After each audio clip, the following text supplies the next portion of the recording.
जब भी किसी खिलौने की दुकान से गुजरता हूँ तो याद आता है कि दरअसल यही तो खिलौने थे जिन्हें मैं खरीदना चाहता था।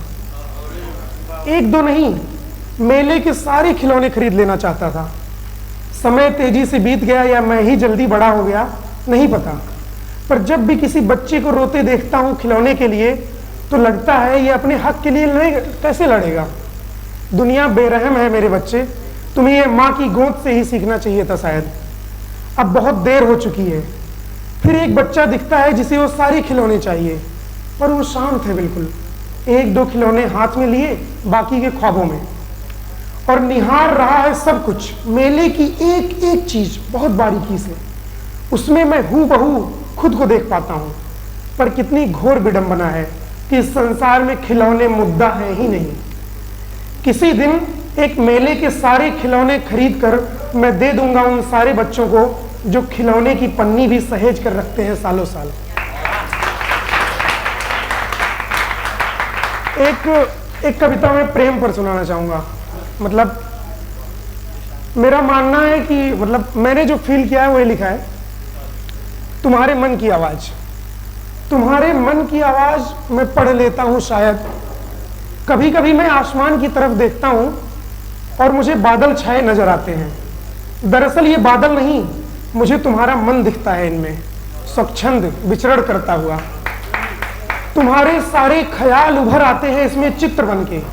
जब माँ कहती है कि वो देखो ऊपर हाथी घोड़े कितने सुंदर लग रहे हैं, तब वो दरअसल बता रही होती है तुम्हारे मन के बारे में। और मैं अबोध बालक सा कितने सालों तक उसे अपने खिलौने समझता रहा। तुम्हारा मन हवाओं जैसा है। तुम्हारा मन हवाओं जैसा है, या यूं कहूं कि हवा ही है। तुम्हारे मन में मची हलचल से उठती हैं आंधियां और शांत चित्त से शीतल मंद बयार। कभी कभी जो तुम कहना चाहती हो मुझसे, तब जोर से पत्तियों की सरसराहट गूंज उठती है और मैं चौंक जाता हूं, जबकि मुझे समझना चाहिए था तुम्हारा अनकहा। हाँ, मैंने घंटों बिताए हैं उन्हें तकते हुए। ऐसा लगता है कि ये सब एक सपना है जिसे मैं जीना चाहता हूं हर रोज। इसीलिए आगे है कि तुम जब गानों के बारे में सोचती हो तो दरअसल मेरी उंगलियां कविताएं लिख रही होती हैं। आजकल मैं सपने बहुत देखता हूं। तुम शायद तब गहरी नींद में होती होगी। तुम्हें बरसात बहुत पसंद है, मैं घंटों बारिश में भीगता हूं। काश हम एक जैसा सोचते या एक जैसा सोचना चाहते। कोई फर्क नहीं है ना इन दोनों में। अगर फर्क है हमारे बीच में तो वो फर्क कितना खूबसूरत है। जैसे दो खेतों के बीच में एक खूबसूरत मेड़, जिसने पहचान बनाई है उन खेतों की कि कौन किस तरफ है। या सड़क के बीच बना डिवाइडर जो जोड़े रखता है दोनों लेन की सड़कों को। ऐसा करते हैं कि हम दूब हो जाते हैं। ऐसा करते हैं कि हम दूब हो जाते हैं। दूब, ग्रास, जानते हो? ऐसा करते हैं कि हम दूब हो जाते हैं। एक दूसरे से बंधे हुए हमारी जड़ें इतनी गहरी और लंबी होंगी कि हम उग आएंगे बार बार, हर बार उखाड़े जाने के बाद भी। इसी में आगे है कि मैं दरअसल तुम्हें नहीं लिख पाता हूं पूरा का पूरा। मैं दरअसल तुम्हें नहीं लिख पाता हूं पूरा का पूरा। डर लगता है कि कहीं तुम्हें लिख दिया पूरा तो क्या बचेगा मेरे अंदर। मैं खाली घड़े जैसा पड़ा होऊंगा टूटे बर्तनों के बीच। इसलिए मैं लिखता हूं तुम्हारा मन। इसलिए मैं लिखता हूं तुम्हारा मन, तुम्हारी मुस्कान, हंसी, भूरी आंखें तुम्हारी और बहुत कुछ। किसी दिन मैं तुम्हारे व्यक्तित्व के बारे में लिखूंगा। अच्छा नहीं लिखूंगा, अच्छा नहीं लिखूंगा, ना ही बुरा लिखूंगा। जो जैसा है ठीक वैसा लिखूंगा।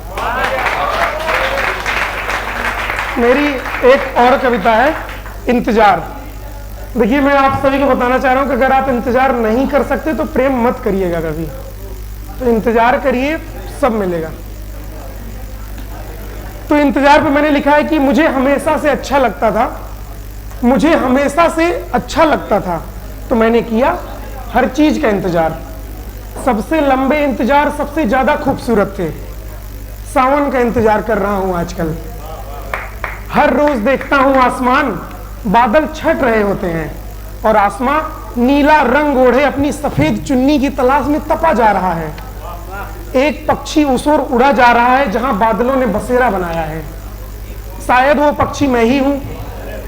शायद वो पक्षी मैं ही हूं अब कोई मेघ मल्हार भी तो नहीं गाएगा कि ठहर जाएं बादल और मैं भी।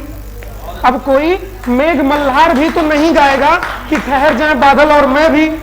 तुम गाओगी क्या कोई राग, तुम गाओगी क्या कोई राग कि मैं करूं इंतजार बादलों के लौट आने का। धन्यवाद।